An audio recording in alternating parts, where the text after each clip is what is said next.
మన యొక్క ఆంధ్ర రాష్ట్రంలో ఎంతో ప్రతిష్టాత్మకమైనటువంటి ఏపీ ఐఐసి చైర్మన్ గా బాధ్యతలు స్వీకరించినందుకు అంటే ఈ స్వీకరించడానికి ముందరగా గౌరవనీయులు నారా చంద్రబాబు నాయుడు గారు కానీ లోకేష్ బాబు గారు కానీ అదేవిధంగా మాకు సంబంధించి ఎన్డీఏ కూటమిలో పవన్ కళ్యాణ్ గారు కానీ నేతృత్వం ఎన్డీఏ కూటమి బీజేపీ కూటమిలో భాగంగా ఈరోజు రాష్ట్రంలో ఎంతో ప్రతిష్టాత్మకమైన ఏపీఐసి చైర్మన్ గా నేను నియమించినందుకు వీరందరికీ కూడా కృతజ్ఞతలు తెలియజేసుకుంటా ఉన్నాం.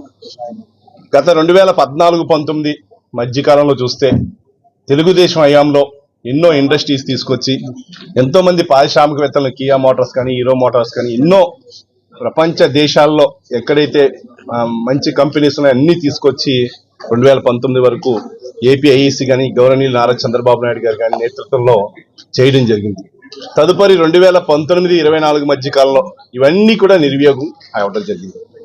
ఈరోజు 2024లో మరొకసారి మా యొక్క తెలుగుదేశం ఎన్డీఏ కూటమి ప్రభుత్వం రావడం ద్వారా ఏపీఐఏసీ ద్వారా పారిశ్రామికవేత్తలకు అందరికీ కూడా ఎంతో అనువుగా అందరికీ కూడా ఏ విషయాలైనా సరే ప్రతి ఒక్క విషయంలో కూడా ల్యాండ్స్ అలాట్మెంట్ లో కానీ ప్రభుత్వం ఏది చూసిస్తే అన్నీ కూడా శిరసా వహించి పూర్తి స్థాయిలో ప్రతి ఒక్కరికి కూడా అందుబాటులో ఉంటాయని చెప్పి తెలియజేసుకుంటున్నాం. ముఖ్యంగా మాకు మంత్రి భరత్ గారు కానీ ఏదైతే దీనికి అనుబంధమైనటువంటి ఏదైతే ఉన్నదో ఇండస్ట్రీస్ సంబంధించి అదే ఎంఎస్ఎంఈ మంత్రి శ్రీనివాస్ గారు కానీ అందరూ మంత్రులతో కోఆర్డినేషన్ చేసుకుని ప్రతి నియోజకవర్గంలో కూడా ఒక ఏపీఐఏసీకి సంబంధించి ఒక లేఅవుట్ లాగా చేసి అక్కడ ఉన్నటువంటి వ్యాపార సంస్థలన్నింటికీ కూడా ఏదైతే అనువైనటువంటి అన్నింటికీ కూడా ల్యాండ్ సెలెక్ట్ చేసేలాగా మా యొక్క ప్రభుత్వం ద్వారా అన్ని నిర్ణయాలు కూడా తీసుకుని ముందరికి వెళ్తామని మీ ద్వారా తెలియజేసుకుంటా ఉన్నాం. ముఖ్యంగా ఈరోజు ఆంధ్ర రాష్ట్రానికి ఏదైతే మేనిఫెస్టోలో ఎన్డీఏ కూటమి 20 లక్షల ఉద్యోగాలు కల్పిస్తామని చెప్పి ప్రామిస్ చేయడం జరిగింది. 20 లక్షల ఉద్యోగాలు కల్పించే భాగంగా ఈరోజు లోకేష్ బాబు గారు కానీ అదేవిధంగా మంత్రులందరూ కూడా పనిచేస్తా ఉన్నారు. పక్కన అందరూ కూడా ఇతర దేశాలకు కూడా వెళ్ళి వారు ఇన్వెస్టర్స్ తో మాట్లాడడం కూడా జరుగుతూ ఉంది.